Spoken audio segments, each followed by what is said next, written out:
Magandang umaga po sa inyo lahat. Purihin ang ating buhay na Diyos sa isa namang pribilehyo na ating pag-aralan ng kanyang buhay na salita. At para sa ating pag-aaral, bago tayo magsimula, tayo po muna ay manalangin. Aming Ama na nasa langit, minsan pa kami po ay lumalapit sa inyo. Nagpapasalamat sa isa namang pribilehyo na tunghayan namin ang iyong buhay na salita. Hinihingi po namin ang pangunguna ng Banal na Espiritu. Samahan niyo po kami. Bigyan mo po kami ng karunungang espiritual na maunawaan namin ang mga salita mo. Pero higit sa lahat, tulungan mo po kami sa pamamagitan ng Banal na Espiritu na maipamuhay ang mga katotohanan na inyong pahayag ngayong umaga. Samahan mo po ang inyong lingkod sa iyong mapasaynawa ang lahat ng luwalhati sa pangalan ni Jesus tayong panalangin. Amen. Dalawang lalaki ang nag-uusap papunta sa isang iglesia at habang sila ay papunta sa iglesia, napakalakas ng ulan. And then, tinanong nung isang tao, sabi niya, sa palagay mo, titigil kaya ang ulan na ito? Then, sumagot yung kanyang kausap, lagi naman. No? Lagi namang tumitigal ang ulan. Pagkatapos ng malakas na pagulan, muli ay sisikat ang haring araw. Now, the conversation reflects the reality of life. There will always be storms, but for sure, sabi nga natin, it will always stop. Hindi natin alam kung kailan ito titigil, pero ang katotohanan, ito ay titigil. Sa katotohanan, marami sa atin ay nakaranas kaya lang ng halos 1 linggo na pagulan. Hanggang ngayon ay umuulan pa rin, pero alam natin, darating ang panahon, titigil din yan. Hindi nga lang natin alam kung baka next year pa tumigil to, no? Pero for sure, it will stop. Now, another reality is that bawat bagyo o bawat ulan, ito ay nag-iiwan ng marka. Ito ay nagpapahayag ng pagdaan ng isang malakas na unos. Minsan, matinding panlulumo ang dulot sa buhay ng sangkatauhan. Minsan naman, hindi gaanong masakit o minsan parang dumaan lamang siya. At kung ilalagay natin ito sa spiritual na aspeto ng buhay, may mga pagkakataon na mga bagyong dumarating sa ating buhay na magaan lamang. Pero may mga bagyo na dumarating na tila ba napakahirap na muling makabangon. Katulad na nagdaang pagulan, masasabi natin na sa atin dito sa Antipolo, praise God, sapagkat nilagay tayo ng Panginoon sa isang mataas na lugar. Pero maraming mga kababayan natin na nasa mababang lugar ang naapektuhan ng gusto. Sa katotohanan, may mga tao pang binawian ng buhay. At sa mga pagkakataong iyon, minsan tatanungin mo, paano muling makakabangon? At ano ang kaaliwan na meron tayo kapag dumarating ang mga sakuna o mga pagsubok o hamon sa buhay ng isang tao? Anong kaaliwan meron ng isang tunay na mananampalataya, isang tao na nagtitiwala sa ating Panginoon? Saan tayo kukuha ng lakas upang muling makapagpatuloy sa buhay na pinahiram sa atin ng ating Panginoong Diyos? Now, sa talata na ating binasa kanina ni Kuya Bert, makikita natin ang tatlong katiyakan na nagbibigay o maaaring magbigay sa atin ng kaaliwan sa gitna ng mga unos na dumarating sa ating buhay. Una, makikita natin ng panalangin mismo ng ating Panginoong Jesucristo. This is interesting because in the passage that we'll be studying this morning, we could see that the Lord Jesus Christ Himself is praying for all of us, especially when we experience different kinds of trials or testings. And at the same time, hindi lamang yung panalangin niya. The most assuring presence of God is always with us. No? Sa mga pagkakataon na akala natin tayo nag-iisa, makikita natin na yung presensya ng Panginoong Diyos kailanman ay hindi tayo iiwanan. Pero higit sa lahat, it is always a comfort to know that we have a powerful God who is in control of everything. No, maaring sa tingin natin, walang katapusan, wala tayong magagawa, but knowing that we have a Heavenly Father who is all-powerful, who is in control of everything, then I believe ito ay isang malaking kaaliwan sa buhay ng bawat isa po sa atin. Now, before this event, no, in verses 13 to 21, makikita natin yung feeding of the 5,000. Kung saan ang Panginoong Kristo sa pamamagitan ng 5 tinapay at 2 isda ay pinakain ng mayroong 5,000 kalalakihan. At sabi ng maraming commentators, aabot ito ng mga 20,000, no? Kung isasama pa natin ang mga bata at ganoon din ang mga kababaihan. Now, dahil sa milagro na ito na ginawa ng ating Panginoon Jesucristo, nadala yung maraming tao. Sapagkat sa mahabang panahon, sila ay naghihintay ng isang hari na magpapalaya sa kanila sa pagkaalipin sa mga Romanya. So ito yung lagi nilang tinitingnan, yung tinatawag na conquering Messiah. So when they saw the Lord Jesus Christ doing this great miracle, they thought, no, na ito na nga yung king. And we want him to be the king, no, sa kanilang kalagitnaan. So anong ginawa na itong mga tao? Pag binalikan natin yung Book of John, no, parang gustong persahin ng mga tao na si Kristo ay iluklok bilang hari. At dahil dito, no, ang ating Panginoon Kristo ay umalis. Sapagkat alam ng Panginoong Hesus na yung kanilang iniisip ay hindi ayon doon sa plano ng ating Panginoong Diyos. Now, this is a good reminder for all of us. Marami tayong bagay na naiisip na maaring walang problema sana maganda sana. Pero ang tanong is, yan ba yung gusto ng ating Panginoong Diyos? So para sa Panginoon, yes, no? Maaring ito nga talaga ang isa sa mga katangian ng ating Panginoon Kristo, pero hindi pa napapanahon. So kaya umalis ang Panginoon at pagkatapos ay kanyang pinadala yung kanyang mga apostol sa kabilang banda. At dito naranasan ng mga apostol yung tinatawag na bagyo o malaking bagyo sa kanilang buhay. So ano yung makikita po natin dito? Pag dumarating yung bagyo, ano yung bagay na pwede nating panghawakan? Unang-una, in verses 23 to 24, pwedeng pakibasa natin. O going back to verse 22 pala. No? Now, Matthew 14:22. Alam mo yan, maganda pag may asawa kayo. Sayang wala yung ating pinatatamaan no? Na pampatanggal lang ng kaba. Hindi ko maintindihan. No? Parang for 30 years na ako yung nagpapastor. Dati wala na akong kaba pero ngayon every time natatayo ako dito, kinakabahan ako Ewan ko, baka siguro dahil nandiyan si Peter. No? So now, first of all, it is interesting to note that it is the Lord Himself who brought the disciples into the midst of storm. Look at verse 22. Immediately, He made the disciples get into the boat and go ahead of Him to the other side while He sent the crowds away. Now, question. Did Jesus know that the storm was coming? When He sent the disciples patungo doon sa kabilang banda ng lugar, alam kaya ng Panginoon na darating ang bagyo? Certainly. Di ba? Alam ng Panginoon. Pero ang tanong, bakit niya pinadala pa rin yung mga disipulo doon? Bakit sinadya niya ba na sila ay isugo doon sa gitna ng bagyo? Actually, yes. But the question is, why? Why did He deliberately send His disciples into the storm? Kung alam ng Panginoon na ang mga disipulo ay dadanas ng matinding bagyo, at kung mahal ng Panginoon ang mga disipulong ito, bakit kinakailangan niyang papuntahin sa kabilang lugar kung saan mararanasan nila ang matinding bagyo? John recorded the reason why. Ito yung sinasabi natin kanina. Jesus was such in a hurry to dismiss the crowd and send the disciples back in the boat. Why? Because the crowd wanted Jesus, because the crowd wanted to make Jesus king. Gusto nila na maging hari o iluklok ang Panginoon bilang hari. And the Lord Jesus Christ, being God, knew that their motives were not spiritual and that their purposes were out of God's will. Kung ang mga disipulo ay mananatili sa lugar na yon, certainly yung mga tao na ito, mag-fall doon sa damdamin, sa bugso ng kanilang damdamin. At madalas, sabi nga natin kanina, ito yung nagiging problema ng marami sa atin. Pag meron tayong pangangailangan na sa isang sitwasyon tayo, most probably nadadala tayo ng damdamin natin, ng sitwasyon natin. At minsan yung desisyon natin, hindi na nakabase dito. Nakabase na dito. So yun yung iniiwasan ng ating Panginoong Diyos. Ayaw ng Panginoong Kristo na madala yung mga disipulo na hindi pa panahon para sa Kanya. Now, another reason was the Lord wanted to teach the disciples a lesson on faith that would prepare them for the work that lay ahead of them after He was gone. So the first reason, dahil yung mga disipulo gusto nila na gawin siyang king na hindi pa panahon.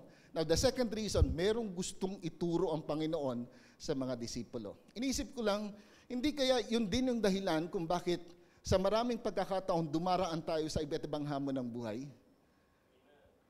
Merong gustong ituro ang Panginoon sa buhay ng bawat sa atin sa aspeto ng ating pananampalataya. Bagamat hindi madali yung kinalalagyan ng mga disipulo, we could say na sila ay mas higit na ligtas sa gitna ng bagyo ayon sa kalooban ng Diyos kaysa sa wala sila sa bagyo pero malayo sa kalooban ng ating Panginoon. Ulitin ko ulit, mga kapatid, mas ligtas tayo sa gitna ng hamon ng buhay kung tayo ay lumalakad ayon sa kalooban ng Diyos kaysa sa maayos ang buhay natin pero malayo tayo sa kalooban ng Panginoon. That is why when the Lord Jesus Christ sent His disciples, He knew, alam niya na yung mga disipulo dadanas ng matinding bagyo. Pero meron siyang gustong ituro. Gusto niya na matutunan ng mga disipulo na ang tunay na seguridad sa buhay ng isang tao ay sa presensya ng ating Panginoong Diyos. It is true that many times, because of our limited minds, we do not fully understand the working of the Lord in our lives. Bakit niya hinahayaan na dumating ang mga hamon sa buhay? Why does He allow calamities? Bakit hinayaan niya na isang linggo, straight? Hanggang ngayon, umuulan pa rin. Pero meron ako nabasa sa Facebook, kaya hindi ko kinote masyado eh. Pero hindi ko alam kung totoo. 1972, isang buwan, Isang buwan na baha, o 6 weeks. Can you imagine that? So sa madaling salita, wala pa itong nararanasan natin. Pero ang tanong lagi is, bakit ito pinapayagan ng ating Panginoong Diyos? Listen, bakit may pagsubok, bakit may hamon, bakit may paghihirap? Possibly as a consequences of our sins. Second, consequences of our wrong decisions. Not necessarily na kasalanan, pero mali yung desisyon. Na kung saan dinadanas natin yung consequences ng ating ginawang desisyon. Or it is His ways to wake us up. Gisingin tayo. Baka naman natutulog na tayo sa pananampalataya natin. Madalas ang tao, mas nagigising siya kapag nahihirapan siya. Kapag nararanasan niya yung isang bagay na hindi siya komportable. Doon siya mas nakakapag-isip.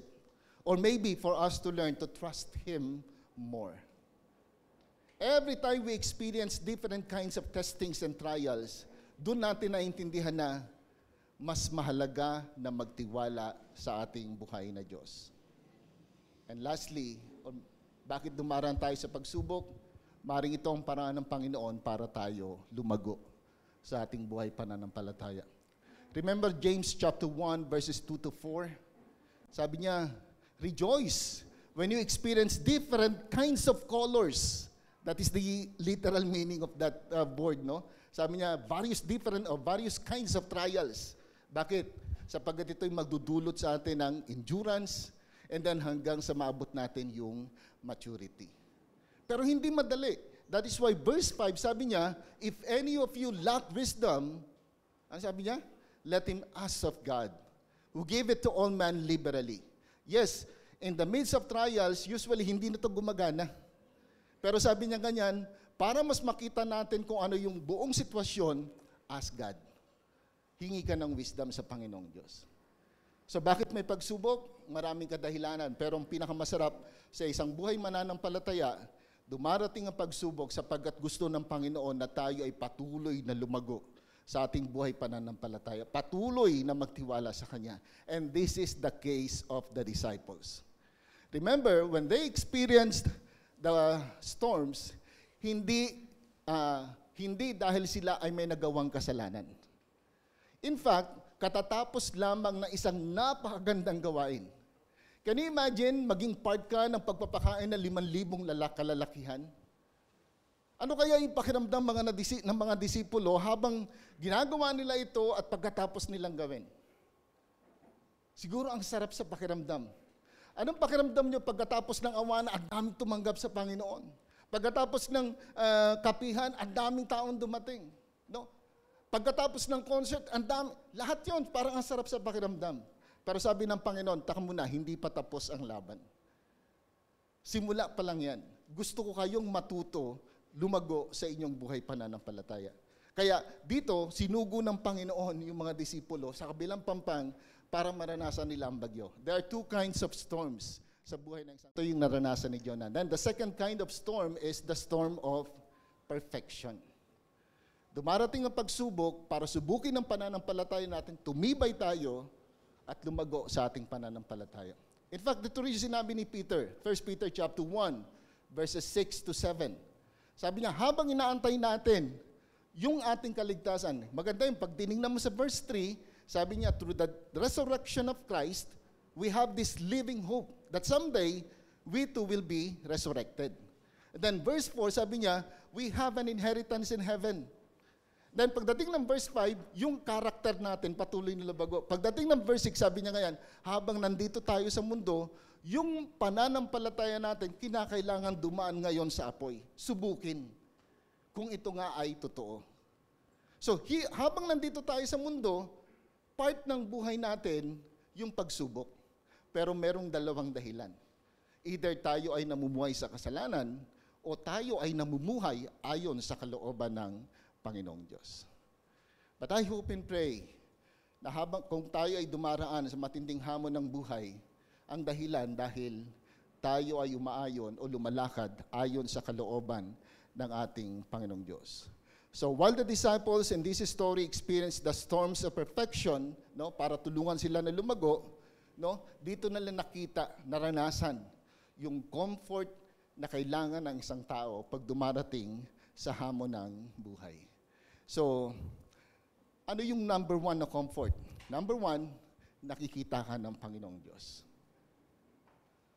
At dahil nakikita ng Panginoong Diyos ang bawat sa atin, no, nandun siya na nanalangin. Look, in Mark chapter 6, verse 48, no, which is the cross-reference of this text, it says, the Lord saw what is happening. Now, this is interesting because in verse 47, it says that they were in the middle of the sea or lake. Doon sa cross-reference ng book of John, John chapter 6, verse 19, sinabi naman ni John yung layo na meron sila sa pangpang. Merong 3.5 miles ang ginamit sa King James. So, convert natin sa kilometers, around 8 kilometers, 7 to 8 kilometers. Ganun kalayo, no? Sapagkat hindi naman ganun kalapad ng gusto yung Lake Sea of Galilee. So, sa madaling sila, nandun sila mismo sa gitna. At kung saan, no, naranasan nila yung matinding hamon ng buhay. But the comfort na meron dito, nakikita sila ng ating Panginoong Diyos. Why? Because He is the all-knowing God. And nothing is hidden in God. So He saw the disciples straining at the oars because the wind was against them. In other words, no, alam ng Panginoon kung ano yung condition ng mga disipulo. Mga kapatid, pag dumarating yung hamon, yung bagyo sa buhay ng isang tao, it is always good to be reminded that God knows everything. Nothing is hidden from Him. In Psalm chapter 33, verse 18, but the eyes of the Lord are on those who fear Him, on those whose hope is in His unfailing love, to deliver them from death and keep them alive in famine. Wow. Ito yung salita ng Panginoong Diyos. So every time we experience different kinds of testings or trying, no? Always remember, God sees us. God sees you, God sees me. Why? Because He is the El Roy. The God who sees us. Yung context ng El Roy, going back sa Genesis chapter 16, na maalala nyo, nung time na nag-away itong si Sarah at saka si Hagar, tama ba? Hagar, oo. Maganda rin yung may alam yung mga membro sa salita. So, di ba, lumaya siya dahil minamaltrato siya ni Sarai. At nung time na nandun na siya, no, parang hopeless na siya eh. Mamamatay na yung anak niya. Pero doon niya nakilala, o doon nagpakita ang Panginoong Diyos. At kung saan tinawag ni Hagar si Yahweh na El Roy, the God who sees. Ang sarap lang po nito mga kapatid. Sapagkat maraming pagkakataon sa life natin, minsan ang feeling natin, walang nakakaalam nung ating nararanasan. Walang nakakakita sa mga pagsubok na nararanasan natin. Pero ang sarap isipin na merong tayong Diyos na nakakaalam ng lahat ng bagay at nakakakita kung ano yung tunay na sitwasyon na meron po tayo. The Lord sees us who fear Him and who hope in Him, and He will deliver us from death and keep us alive in famine. So the most important question for us this morning ay ito po, no? Is He your God? Si El Roy ba yung iyong Panginoong Diyos? Saan nakasalalay ang iyong pag-asa at pagtitiwala kapag dumarating ang matinding hamon ng buhay? Kapag merong bagyo sa buhay natin, saan nakasandig yung ating pananampalataya? I hope and pray that your God is the living and true God who sees all things. Yes, the Lord allows us to go through the storm, but He sees to it that we will never get out of His sight. Ang tanong, bakit? Because He loves you. He loves us. And He cares for us. So in verse 23, it says, after He had dismissed them, He went up on a mountainside by Himself to pray. So while the disciples are in the midst of storm, nasaan ang Panginoong Jesus? He is on the mountain praying. Etong sitwasyon na ito yung dramatic scene sa heaven. Noong ang Panginoon Kristo ay umakyat sa langit, no? Nakikita niya ang lahat sa atin sapagkat He is the all-knowing God. He is God.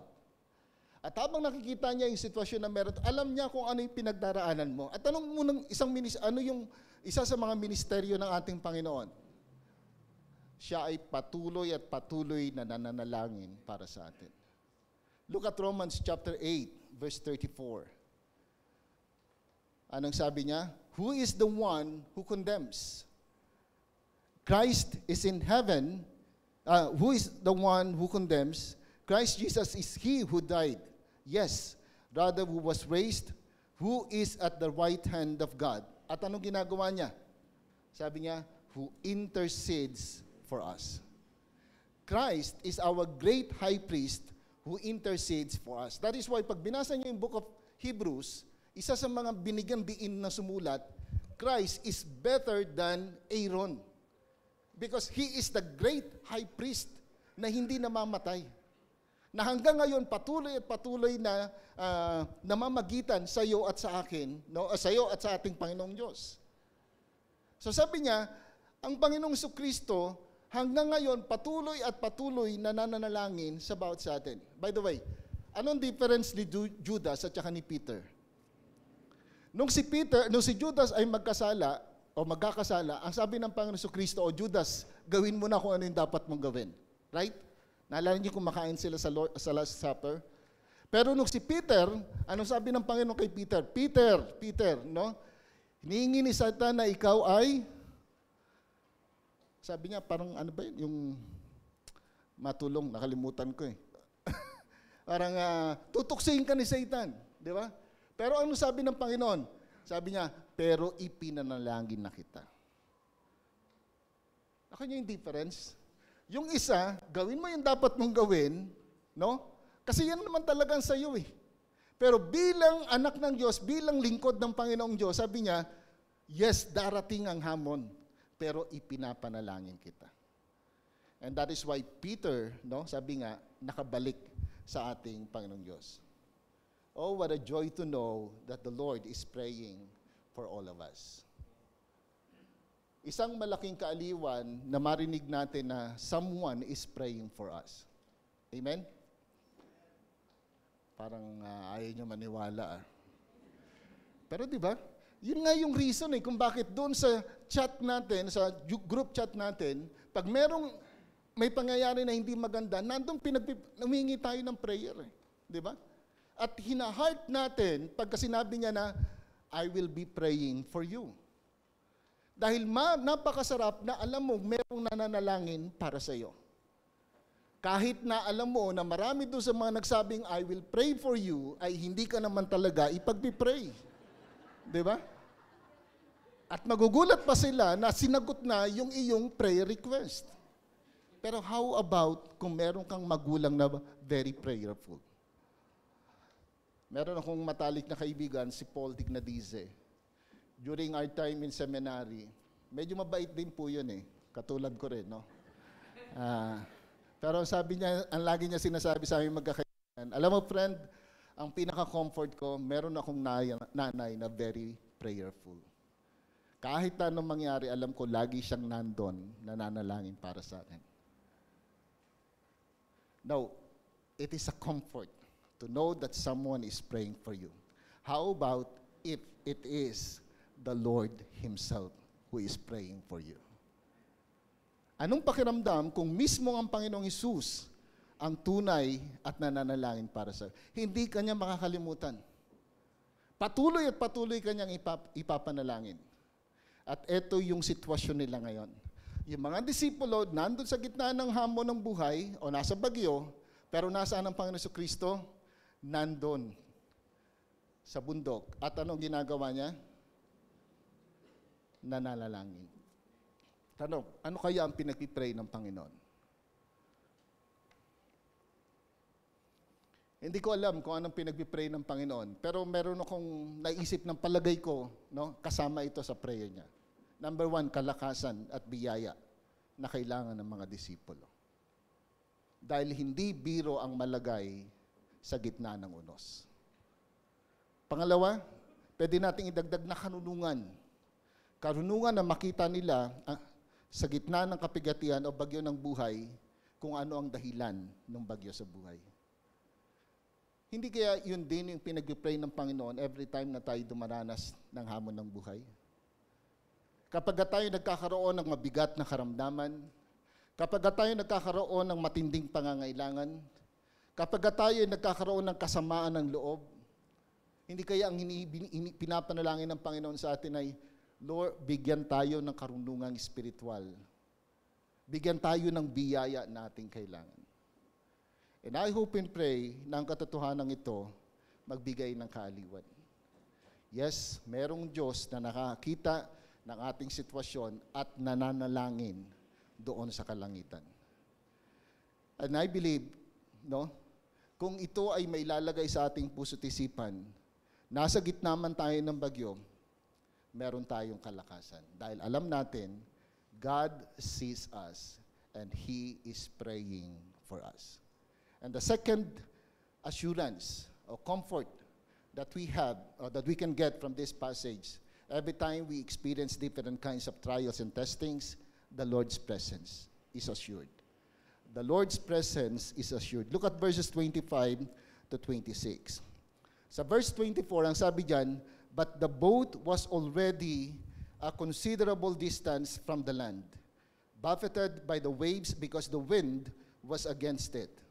Now, in the book of Mark, it says that they were in the middle of the sea. And then verse 48, they were distressed in their rowing. Now, can you feel the struggle, the stress? Kahit na anong gawin ng mga disipulo, hindi sila makausog. Halos ubos na yung kanilang lakas, pero nandun pa rin sila sa gitna. And imaginein mo, pag binasa ninyo yung cross-reference ng book na ito, sila ay umalis on the second watch. Yung oras ng mga Hudyo, nakahati yan sa 4. Yung second watch is, nandun yung 6 to 9 p.m. So umalis sila ng 6 o'clock in the evening, papunta doon para tumawid, no? Pero, umabot na ng 4th watch. So from second watch to 4th watch, yung 4th watch naman is 3 to 6 in the morning. So anong ibig ko sabihin? From 6 to 3, ilang oras? Merong 9 hours. Di ba? 9 hours na nandun sila sa gitna. And mind you, these people are professional fishermen. Pag merong bagyo, alam nila kung paano nila haharapin yung bagyo. Tama? Pero nung mga time na yon, 9 na oras sa gitna ng dagat. Parang, kung ikaw yung nando sa ganung kalalagayan, siguro yung pagod, yung takot, naghalo na. Tapos ang lakas pa ng hangin, madilim, wala kang makita. Anong gagawin mo? The first time na na-experience nila yung bagyo sa gitna ng dagat, kasama nila ang Panginoon. Tama? Natutulog siya doon sa may likuran. Gigisingin mo lang, tapos na. Meron na, pumayapa na. Pero ngayon, sila-sila lang yung nandun. Alam niyo po mga kapatid, maraming pagkakataon sa buhay natin, pag dumaranas tayo ng hamon sa buhay, para bang tayo lang, wala tayong kasama. Parang ang feeling natin, no, walang dumadamay sa atin. Ang feeling natin, walang nakakaintindi sa atin. And can you imagine yung struggle, yung fear ng mga disciples during that time, no, wala silang matatakbuhan. Saan sila sisigaw? Wala pang cellphone noon. Di ba? So sa madaling salita, sa kanila lang, sa sarili lang nila. On their own, wala silang magawa. At sa pag-iisip ko, maaaring sinasabi nila na katapusan na natin ito. Pero ang totoo, kapag tayo ay nasa gitna ng hamon ng buhay, no? Walang kasing sarap na meron tayong kasama na alam nating makakatulong sa atin. Tama? Nung maliit pa po ako, likas akong takot sa dilim eh. Kaya siguro dumilim din yung kulay ko eh. Noon kasi, nung panahon namin nila Pastor Jerry, wala pang masyadong ilaw yan sa kalsada eh. Tama? Naalala niyo po ito? Yung mga nakaka-relate, Kuya Ards? So, siyempre, bunso ako sa amin, uutusan kang bumili. So, pag bumili ka, parang minsan yung tindahan medyo malayo yan eh. Noon maraming mga puno ng mga saging. Alam niyo yung puno ng saging? Di ba yung pag mahangin, gumaganon yan. Palabas, yung lagi kong pinapakinggan sa radyo yung simatar. Alam niyo ba yung simatar? Oh, talaga hindi niyo na alam yun. Yung simatar ang kwento nun, yung mga aswang, yung mga kuno, no. So, habang nandun ka, naglalakad ka sa dilim, tapos biglang hangin, gumaganyan yung pambihira, akala mo may aswang, takbo ka talaga ng gusto, di ba? Now, ito rin yung nararamdaman, I believe, ito rin yung nararamdaman ng mga tao. Pero, once na may kasama ka, especially kasama mo yung parents mo, ang lakas ng loob mo, kahit na ano pang hangin yan. Dahil alam mo, meron kang kasama.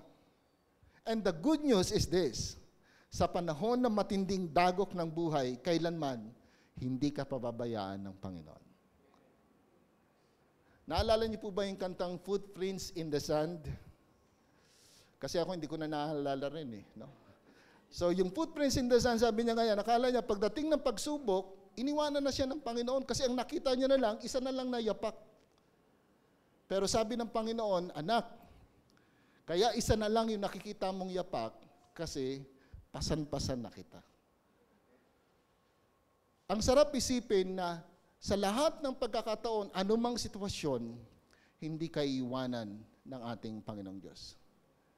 Often we feel like Jesus has deserted us when we are going through the hard times of life.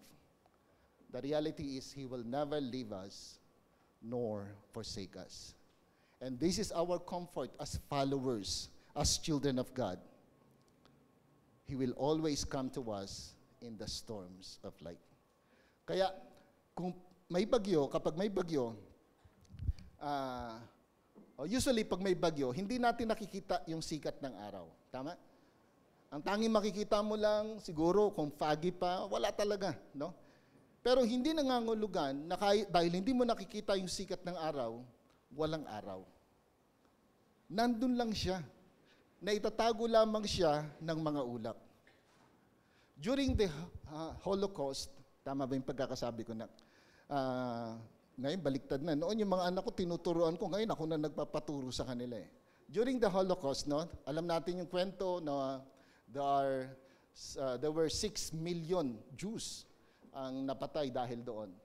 Then, nung mga Hudyo ay nakapila o nando sila sa,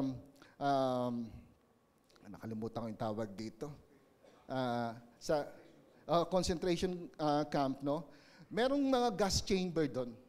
Ito yung nakakatuwa. Meron silang nakita na poem. Ano yung point na nakita nila? Sabi doon, I believe in the sun even when it is not shining. I believe in love even when I feel it not. I believe in God even when He is silent. Tagalogin ko po, nahirapan din ako intindihin eh. Sabi niya, naniniwala ako sa araw kahit na hindi siya sumisikat. Naniniwala ako sa pag-ibig kahit na hindi ko nararamdaman. At naniniwala ako sa Diyos kahit na siya ay tahimik. Yung point na yon, in a real sense, nagbigay ng comfort sa mga tao doon sa, ano yung sinabi mo ulit? Concentration camp. No, parang, this is the reality. Pag dumarating tayo sa gitna ng hamon ng buhay, wala tayong makita na pwede nating hugutan ng lakas eh. Pero hindi nangangahulugan na wala ang Diyos sa mga panahon na yon. Marang hindi natin nararamdaman yung kanyang pagkalinga, yung kanyang pagmamahal, pero hindi nangangahulugan na nagbago ang pag-ibig ng Diyos at pagkalinga niya sa buhay ng bawat sa atin. Mananatili ang Diyos sa pagmamahal niya sa iyo kahit na lumayo pa tayo ng gusto. Dahil ang pag-ibig ng Diyos, ang paggalinga ng Diyos, hindi nakadepende sa ating ginagawa, kundi kung sino ang ating Panginoong Diyos. Isa sa mga paborito kong awitin sa hymn, yung It's Just Like His Great Love. Gusto niyo pong kantahin ko? Parang ayaw niyo eh, no? Next time na lang. Basahin na lang natin. Pakibasa po sabay-sabay.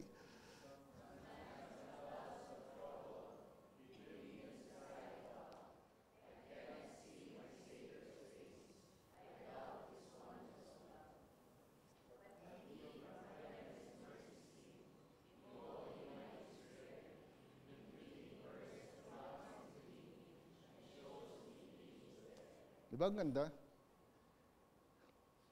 Totoo sa buhay natin. Pag dumarating ang bagyo, ang paghihirap, parang wala tayong makita na pag-asa sa buhay ng bawat sa atin. Pero hindi nangangahulugan na iniwanan ka ng Panginoong Diyos. And going back dito sa story ng ating Panginoon Kristo, look at verse 25 ng Matthew chapter 14. During the fourth watch of the night, Jesus went out to them, walking on the lake. Noong time na hirap na yung mga disipulo, no? Doon dumating ang ating Panginoong Kristo. Jesus always comes to us in the storms of life. He may not come at the time we think He should come, because God knows when we need Him the most. He waited until the ship was as far from the land. Sabi natin, nandun sila sa gitna, so that all human hope was gone. At ang tanging matira ay ang ating pananampalataya, yung kanilang pananampalataya at pag-asa sa Diyos na buhay. Minsan nanalangin tayo, Lord, dumating ka na. Lord, tulungan mo ako, pero ang tagal. Bakit? Dahil gusto ng Panginoon na tanggalin yung lahat ng mga bagay na inaakala natin na yun yung makakatugon sa ating sitwasyon. Hanggang sa ang matira na lang ay ang Panginoon. At ma-realize natin na sapat ang Diyos. Sapat ang Diyos na kapitan. Sapat ang Diyos na sampalatayanan. Sapagat ang Diyos kailanman ay nagmamahal at kumakalinga sa bawat sa atin. Remember Psalm 33 verse 18, sabi doon, but the eyes of the Lord are on those who fear Him, on those whose hope is in His unfailing love, to deliver them from death and keep them alive in famine. Kapag yung mata mo laging nandun, halimbawa ikaw ay may anak, di ba? Yung mata mo lagi mong, kahit saan pumunta yung anak mo, nandun ka nakatingin eh. Ang tanong, bakit? Kasi mahal mo siya, kumakalinga ka sa kanya, ayaw mo na may mangyari sa kanya na masama. At ito yung sinasabi ni King David, sabi niya, yung mata ng Panginoon laging nandun sa mga taong may takot sa kanya. Nakikita niya no? Kung ano yung nangyayari sa buhay ng bawat isa po sa atin. At pag tiningnan natin ito, remember, walang ilaw during that time. Nasa gitna yung mga disipulo. Pero sabi doon, dumating ang Panginoon directly doon sa mga disipulo. Alam ng Panginoon kung saan nandoon yung mga disipulo. Sapagkat hindi kayang itago ng kadiliman yung bawat isa sa atin sa paningin ng ating Panginoong Diyos. Alam ng Panginoon kung saan ka nandun ngayon. Alam ng Panginoon kung ano yung pinagdaraanan mo. At sa kanyang itinakdang panahon, darating ang ating Panginoong Diyos. This is the assurance na meron po tayo every time we face crisis in life. In God, we have hope. In God, we have deliverance. At yung presensya niya, laging nandun sa bawat sa atin. Now, may nakakatuwa nito sapagkat nung makita ng mga disipulo na ang Panginoong Jesucristo ay lumalakad doon sa dagat, no? Anong sinigaw nila? Multo, di ba? No, kahit sino naman ang nandun eh. Imagine mo, nandun ka sa gitna ng dagat, tapos ang lakas ng ulan, ang dilim, then all of a sudden makakita ka na naglalakad sa dagat, ano sasabihin mo? Multo, di ba? Now, this is interesting. Kapag tayo dumaraan sa gitna ng pagsubok ng hamon ng buhay, sometimes, even the presence of God, na dapat sana ay maging kaaliwan ng bawat sa atin, kinatatakutan natin. Ang tanong, bakit? When we allow ourselves to be controlled by fear, even the presence of God, that should give comfort, became something to be afraid of. Yung fear at saka yung faith, hindi pwedeng pagsamahin sa puso ng isang tao. Bakit? Sapagkat yung takot, lagi niyang binubulag ang puso ng isang tunay na mananampalataya sa presensya ng ating Panginoong Diyos. Kaya nga, ang daming passages sa Bible na mababasa tayo na hindi dapat tayo matakot. Psalm 23 verse 4, anong sabi doon? Even though I walk through the valley of the shadow of death, I will fear no evil. Psalm 41 verse 10, sabi niya, fear thou not, for I am with thee. Be not dismayed, for I am thy God. I will strengthen you, I will help you. Paulit-ulit, ang daming passages sa Bible. In fact, nung nagkatawang taong Panginoon Jesucristo, yun din yung isa sa mga messages ng mga angels. Huwag kayong matakot. Sapagkat yung dala-dala namin sa inyo ay mabuting balita. And sometimes, ganun din tayo, kahit na maganda yung balita sa presensya ng Panginoong Diyos, ang nauuna, takot. So in verse 27, the Lord immediately said to them, take courage, it is I. Do not be afraid. Jesus' presence with the disciples sa isang banda ay nagpakalma ng kanilang takot sa gitna ng pagsubok. It is a wonderful comfort indeed to know that the Lord is praying for us while we are in the midst of crisis. But it is much comforting to know, to feel and experience His presence during the crisis. So every time we experience trials, testings, different difficulties in life, always remember, Christ is praying for me. And secondly, Christ will never leave me nor forsake me. And the last comfort that we can get, from this passage, every time we experience different kinds of trials and testings, the Lord's power is at work. The Lord's power is at work. Look at verse 25. Sabi niya, ang Panginoon Jesucristo ay lumakad sa dagat. Ang tanong, bakit kinakailangang lumakad ng Panginoon sa dagat o sa tubig? Hindi ba kinakailangan niya lumangoy? Bakit lakad? This passage speaks who the Lord Jesus Christ is. He is God. He is the creator of all things. It was He who made the sea at kaya niyang lumakad kung kanyang gugustuhin sa dagat. And he came walking on the sea. For what purpose? For what reason?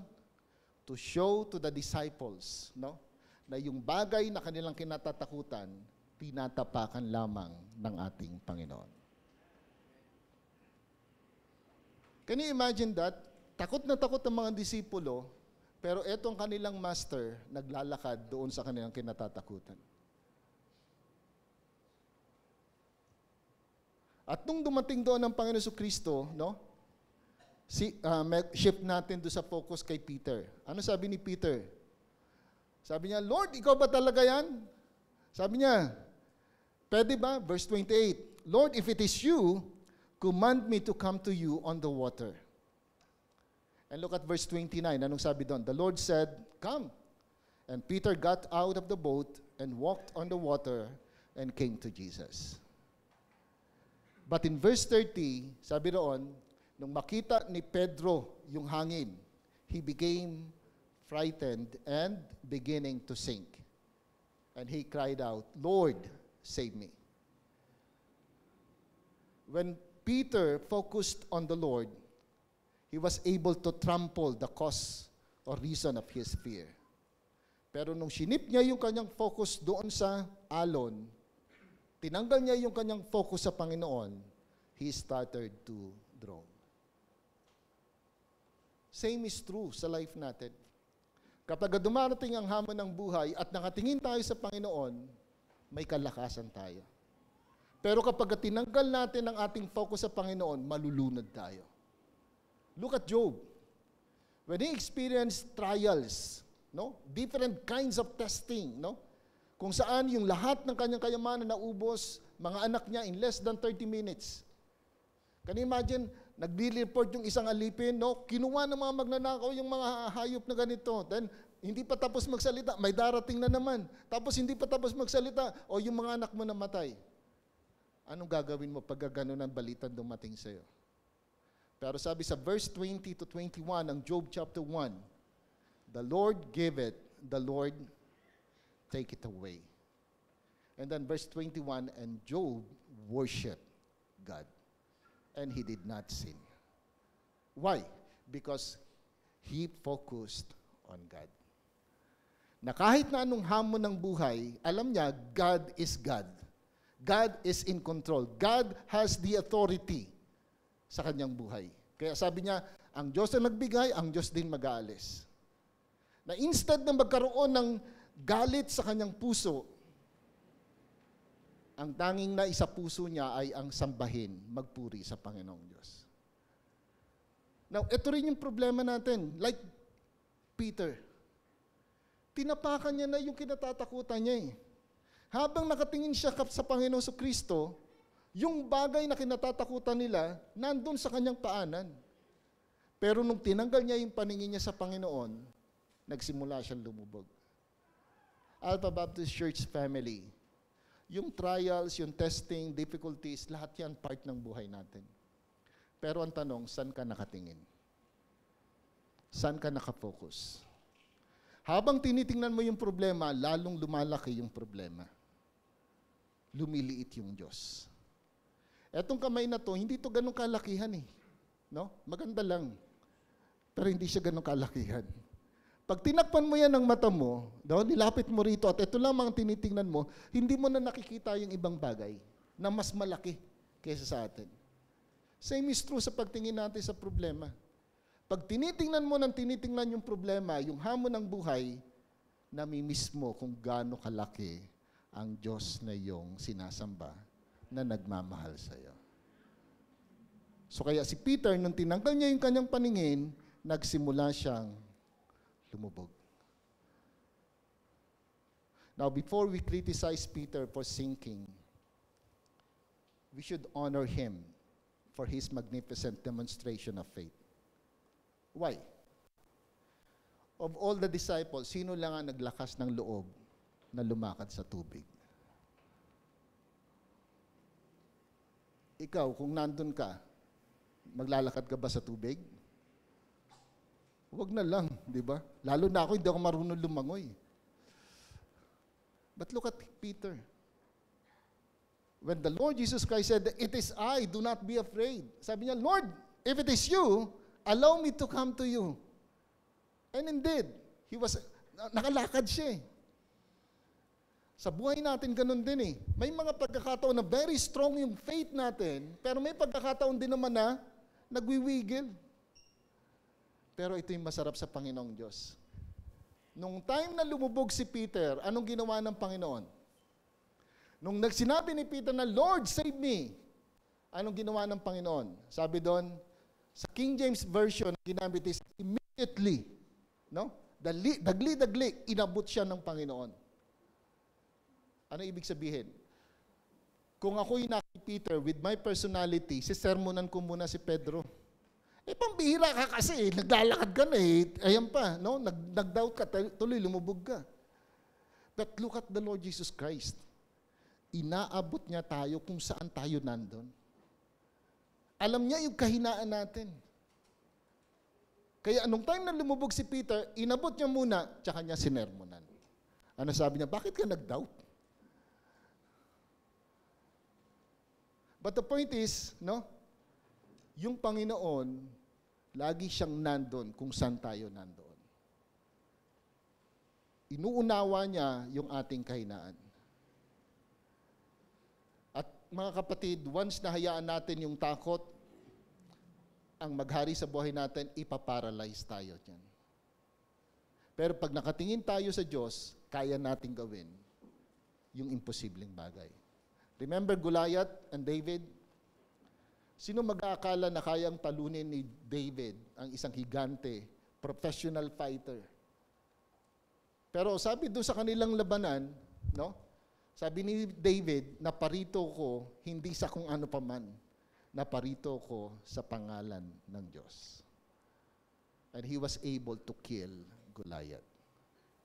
Same is true for all of us. Every time we experience different kinds of things and trials, harapin natin siya ng may pagtitiwala, no?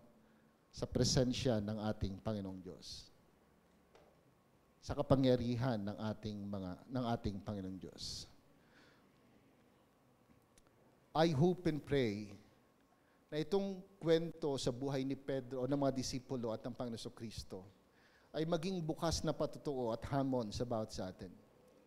Just what we have said a while ago, part ng buhay ang hamon, ang bagyo ng buhay.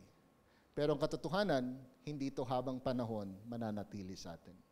Pero habang nandun tayo sa matinding dagok ng buhay, napakahirap. Hindi natin alam kung ano natin gagawin, pero ang masarap, meron tayong Diyos na pwede nating tawagan.